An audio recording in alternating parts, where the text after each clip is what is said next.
Students, class 12th business study chapter 2 principle of management के case study और assertion reason देने जा रहा हूँ। आप ध्यान से केस स्टडी को समझिएगा। प्रिंसिपल ऑफ मैनेजमेंट, इसमें दो लोगों ने काम किया है, हेनरी फ्योल जिन्होंने 14 प्रिंसिपल दिए हैं और FW टेलर जिन्होंने scientific principle, scientific technique management के बारे में बताया है। तो केस स्टडी का फर्स्ट क्वेश्चन है, every year a meeting is organise in the lawn of the owner of a company. हर साल लॉन में, कंपनी के लॉन में कंपनी के ऑनर की मीटिंग ऑर्गेनाइज की जाती है हर साल। In this meeting the owner of the company grant some fund for the benefits of the families of the employees. इस मीटिंग में यह फैसला होता है कि कंपनी के ऑनर कुछ फंड्स ग्रांट करते हैं ताकि एम्प्लॉयज की फैमिलीज को फायदा हो, उनके बेनिफिट्स के लिए उनके परिवार वालों को कुछ ना कुछ देते हैं। The employees on the other hand, अब दूसरी तरफ एम्प्लॉयज भी इस बात को समझते हैं। On the other hand never resist, resist means मना करना। एम्प्लॉयज भी बिल्कुल मना नहीं करते कोई चेंज करने के लिए और पुट एक्सेसिव डिमांड नहीं करते, क्योंकि उनको पता है ऑनर ऑफ द कंपनी हमारे फैमिलीज को कुछ ना कुछ देते हैं, facilities. The general environment is very supportive है। The employees turnover ratio is very low. Employees turnover का मतलब होता है एम्प्लॉयज को बार बार निकालना, नए भर्ती करना। इसका रेशियो भी बहुत कम है, बहुत इक्का दुक्का किसी को निकाला जाता होगा, अदरवाइज ना के बराबर।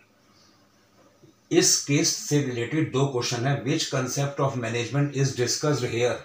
यहाँ पर कौन सा, इस केस स्टडी में कौन सा मैनेजमेंट का कॉन्सेप्ट नजर आ रहा है।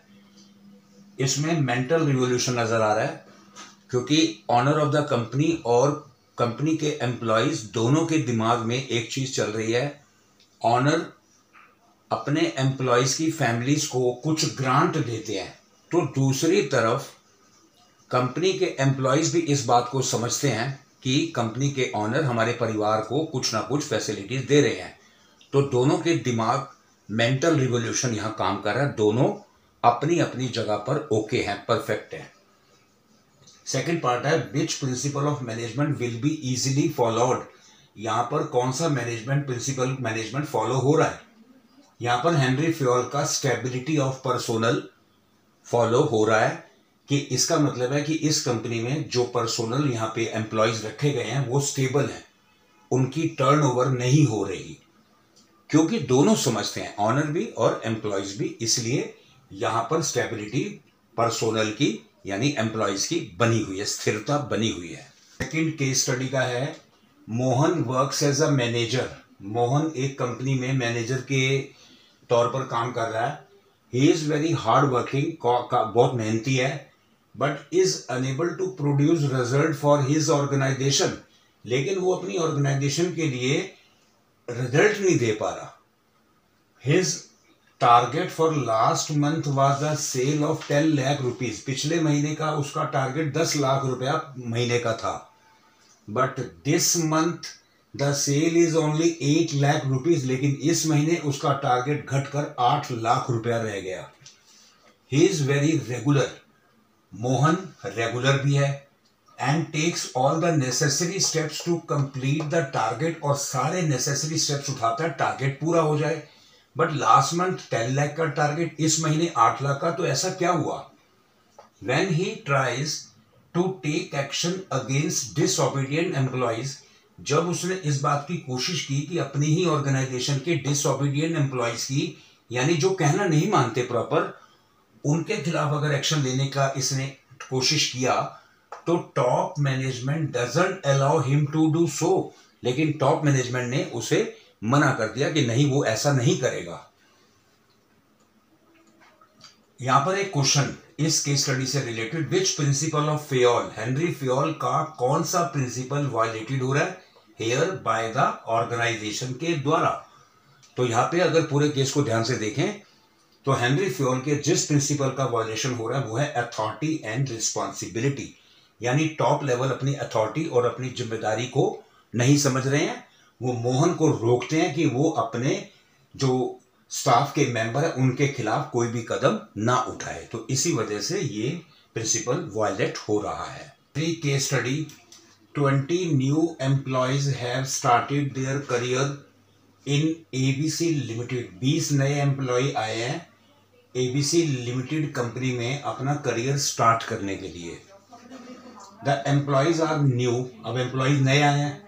To the environment of the organisation के लिए उनका एनवायरमेंट जो है वो बिल्कुल न्यू है. And have no idea about the demanding job. अब उनको जॉब की जो डिमांडिंग है कंपनी को, वो उनको कोई भी आइडिया नहीं है.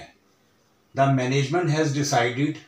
मैनेजमेंट कंपनी ने डिसाइड किया है कि to give them 3 months of time, कि 3 महीने का इन नए एम्प्लॉयज को टाइम दिया जाएगा टू शो देयर रिजल्ट. अपना रिजल्ट शो करने के लिए 3 महीने आप और ले लो, लेकिन अपना रिजल्ट शो करके दिखाओ.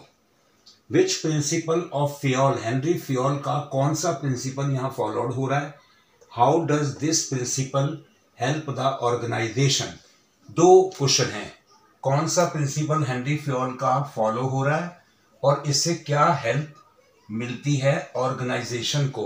तो इन दोनों के आंसर हैं, क्योंकि वो ऑर्गेनाइजेशन उन एम्प्लॉयज को निकालती नहीं है, उनको 3 महीने का टाइम देती है.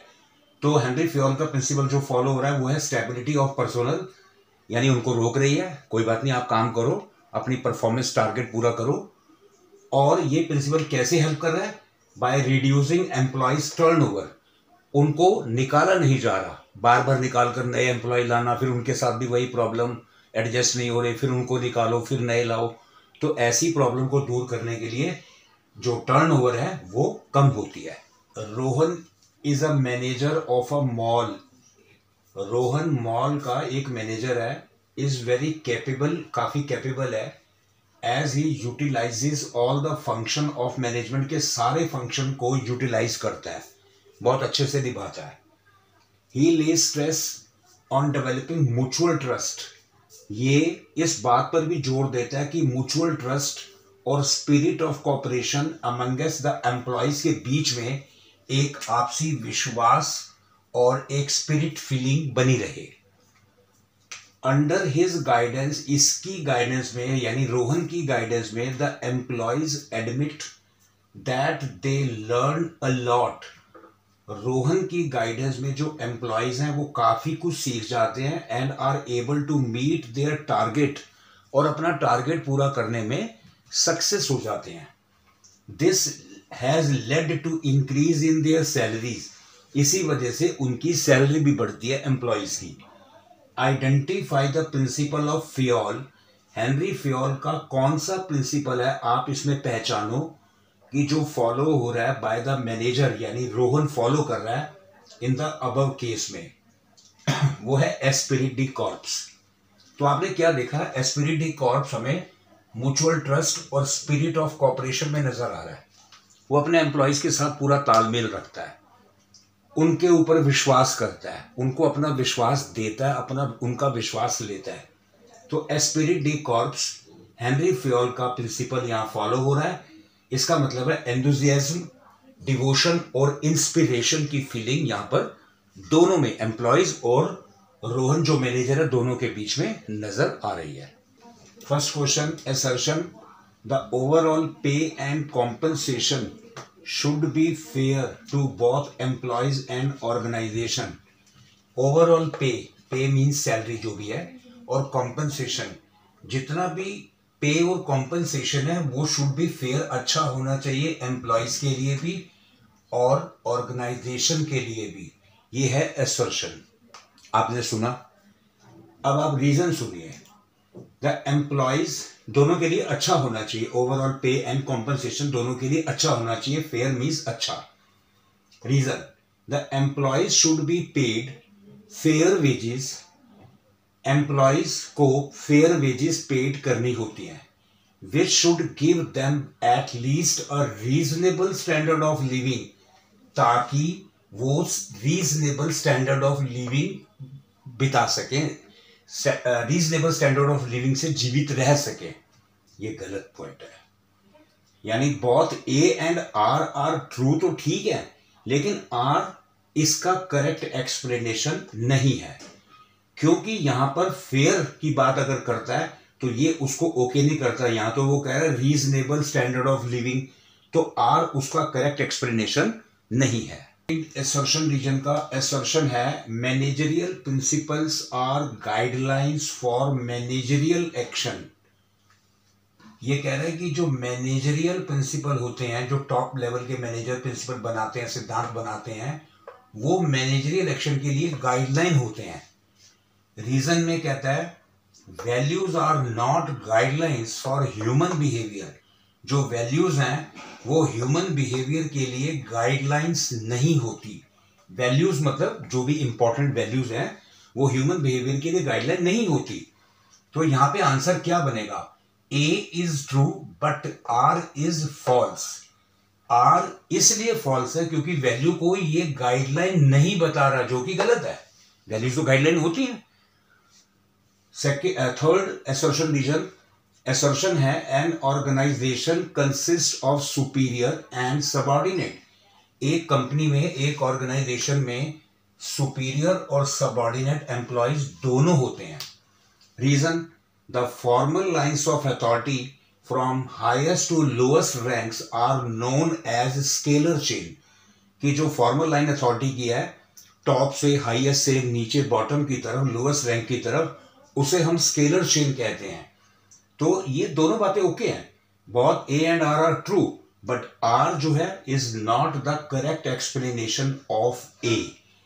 R A का करेक्ट एक्सप्लेनेशन क्यों नहीं है?